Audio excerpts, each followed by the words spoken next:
In my opinion, the development of linking music to video has definitely improved over time, as before the 1900s, the linking of music with video simply didn't exist.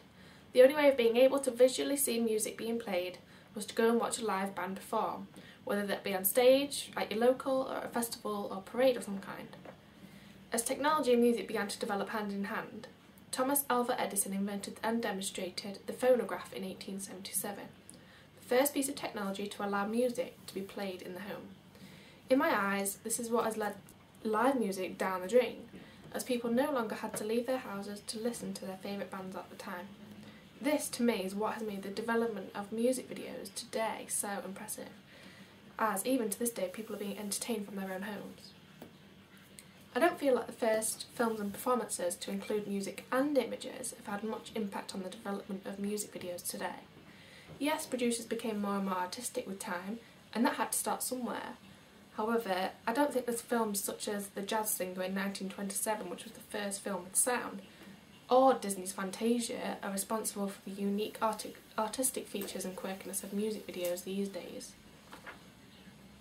Although, I strongly believe that it goes down to bands and artists who were some of the first to incorporate their music and images and video in order to make an impression and therefore sell their material. For example, the Beatles, who in my opinion were one of, if not the biggest influence on developing music videos in the 1960s and onwards. Songs and albums such as Help and A Hard Day's Night had videos made by proper credited editors and directors. Also, with the helping hand of Top of the Pops, which started airing on televisions in 1964, songs by bands and artists were being promoted and were given a hand to sell their material. The programme rocketed and took off to a flying start, showing live music from bands such as the Beatles themselves, the Rolling Stones, and artists like Jimi Hendrix and Cliff Richard. In my opinion, part of the success of these acts has to have been their appearances on television in order to help them sell their music. Along with the music came the camera angles and effects from the recording of the Top of the Pops studio itself, in order for the music and the use of the camera to become one and sell as a package to the audiences at home, also to make the music appear more interesting.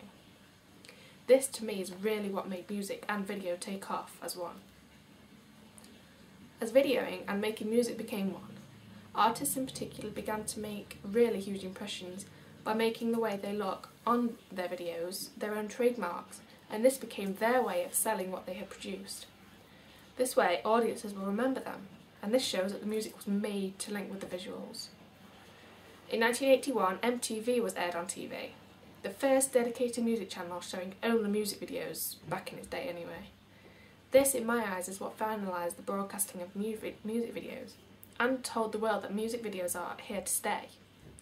The number of music channels on TV these days is all thanks to MTV, and in my opinion a music video is what sells 80% of chart singles today.